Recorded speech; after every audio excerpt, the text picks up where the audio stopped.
আমাদের সারা বাংলাদেশের প্রত্যেকটি শিক্ষা প্রতিষ্ঠানে আমরা বিষয়ভিত্তিক ক্রীড়া শিক্ষক হিসেবে নিয়োগ দিব।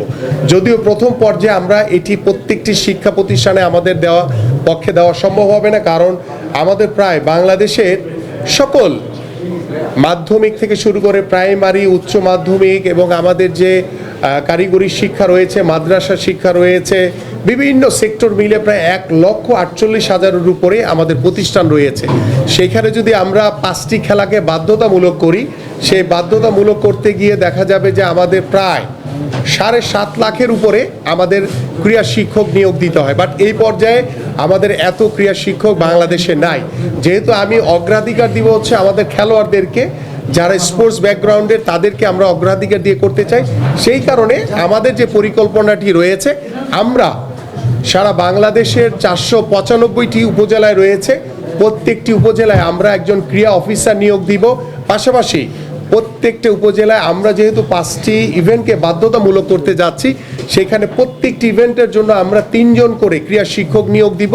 দ্যাট মিনস হচ্ছে একজন হচ্ছে ক্রীড়া অফিসার এবং 15 জন হচ্ছে আমাদের ক্রীড়া শিক্ষক। এইভাবে প্রায় আমাদের 7,920 জনের মতো আমাদের ক্রীড়া শিক্ষক আমরা প্রথম পর্যায়ে আমরা আশা করি ইনশাল্লাহ প্রথম বছরই আমরা চেষ্টা করব আস্তে আস্তে করে নিয়োগ দেওয়ার জন্য, যাতে আমাদের যারা এক্স খেলোয়াড় রয়েছে তারাও একটি নতুন কর্মসংস্থানের রাস্তা তৈরি হয়। পাশাপাশি আমাদের খেলোয়াড়দেরকে আমরা প্রতি মাসে সরকারিভাবে তাদের ভিতরে যাতে একটি পেশাদারিত্ব মনোভাব তৈরি হয়, তাদেরকে বেতনের আওতায় নিয়ে আসা।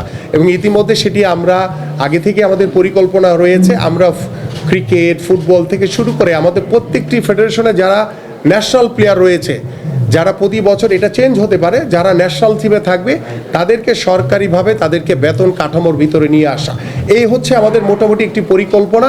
পাশাপাশি আরও অনেক কিছু পরিকল্পনা রয়েছে, সেটা পর্যায়ক্রমে আপনাদের সাথে আলোচনা করব। এবং আমরা আরেকটি জিনিস তৈরি করতে চাই, সেটা হচ্ছে একটা স্পোর্টস ইন্ডাস্ট্রি আমরা তৈরি করতে চাই। আপনারা সকলেই জানেন যে আমাদের পার্শ্ববর্তী অনেক দেশ থেকেই বিদেশে অনেক স্পোর্টস গুডস রপ্তানি করা হয়। সো আমরা চাই যে আমরা আমদানি না করে আমরা নিজেরাই একটা স্পোর্টস ইন্ডাস্ট্রির মাধ্যমে আমরা আমাদের যে ইকুইপমেন্টসগুলো ব্যবহার করা হয়, আমাদের ক্রিকেট, ফুটবল থেকে শুরু করে যেই গুডসগুলো আমাদের প্রয়োজন হয়, সেগুলো আমরা নিজেরা যাতে নিজেদের দেশের খেলোয়াড়রা যাতে ব্যবহার করতে পারে।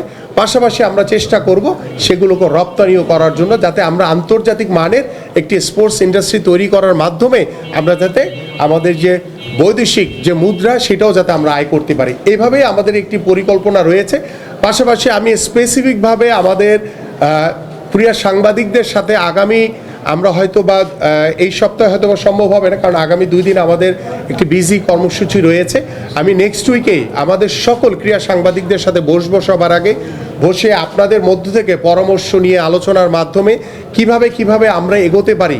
এবং আমরা চাই যে আমি শুধু একা দায়িত্ব নিব না, আপনাদের সকলকেই দায়িত্ব নিতে হবে, কারণ এই স্পোর্টসটা হচ্ছে আমাদের সবার।